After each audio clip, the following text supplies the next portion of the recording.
Na aula de hoje, para continuar essa sequência do capítulo 5, a gente vai aprender um pouco mais sobre o rendimento de uma seção. Então, esse rendimento ele vai variar de acordo com a seção que a gente está trabalhando, certo? Então, aqui embaixo, por exemplo, eu coloquei 5 tipos de seção. E vocês vão ver que cada uma tem um rendimento. E aí cabe a nós saber qual delas usar, né? Qual que é a mais eficiente, qual que é a mais econômica. Por isso que esse tópico é importante. Só que antes disso, vamos destacar alguns pontos. Vocês lembram quais são as regiões que estão sujeitas às tensões máximas de tração ou de compressão? São as extremas. Então, dependendo do momento fletor, por exemplo, se for um momento fletor positivo, na extremidade inferior a gente sabe que vai encontrar a tensão máxima de tração e na extremidade superior a gente vai encontrar a tensão máxima de compressão. Resumindo, as extremidades elas são as mais solicitadas na flexão. E a região que fica no meio, ela é muito pouco solicitada. Tanto é que a linha neutra está ali, né? E na linha neutra as tensões são nulas. E aí, aqui embaixo, eu coloquei uma seção ideal para vocês, que ela vai representar exatamente o que eu acabei de falar. Então, é uma seção que tenha material para resistir nas extremidades, tá? Que são essas duas aqui, porque as extremidades são mais solicitadas, e no meio fica sem nada, porque é uma região muito pouco solicitada. Mas isso aqui existe, gente?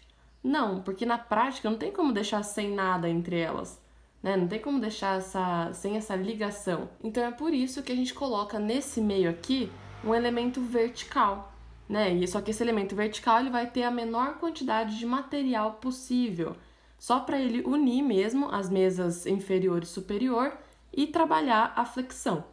Então, qual dessas seções aqui vai ser a mais econômica, a mais eficiente? Vai ser a seção I, ok? Por quê?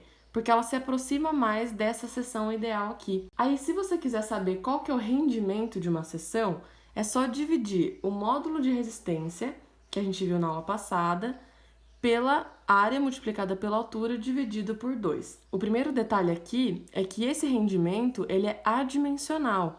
Por quê? Porque o módulo de resistência, a gente sabe que a unidade dele é comprimento ao cubo. Aí aqui embaixo eu tenho área vezes altura. Então, multiplicando aqui a área vai ser ao quadrado, a gente sabe que é ao quadrado, e a altura vai ser a primeira. Então, a multiplicação das duas dá também um comprimento ao cubo. E aí, essa grandeza vai sair adimensional. O segundo ponto é que o rendimento ele vai estar dentro desse intervalo aqui, certo? Então, o resultado ele vai estar entre 0 e 1, sendo que quanto mais próximo de 1, maior vai ser a resistência à flexão. Agora, para exemplificar, a gente tem aqui essas 5 seções, né? Tem a seção I, que tem o maior rendimento, tem a seção C, tem a seção circular vazada, tem a seção circular, que nesse caso é a pior, vocês podem ver pelo valor aqui do rendimento dela, e também tem a seção quadrada ou também a seção retangular. Depois disso, pode surgir uma pergunta. Já que a seção mais eficiente e econômica é a seção I, né, por se aproximar mais dessa seção ideal aqui, por que na maioria das edificações de concreto armado é usada a seção retangular cheia? A primeira coisa é que para fabricar uma seção transversal em obra, né, em loco, com formas, a seção I fica mais difícil, porque além dela ser mais cara, é também difícil de garantir essas espessuras aqui. Então, para a execução em loco, ela vai ser inviável. Por isso que é feita mais essa seção retangular cheia. Só que tem uma outra alternativa.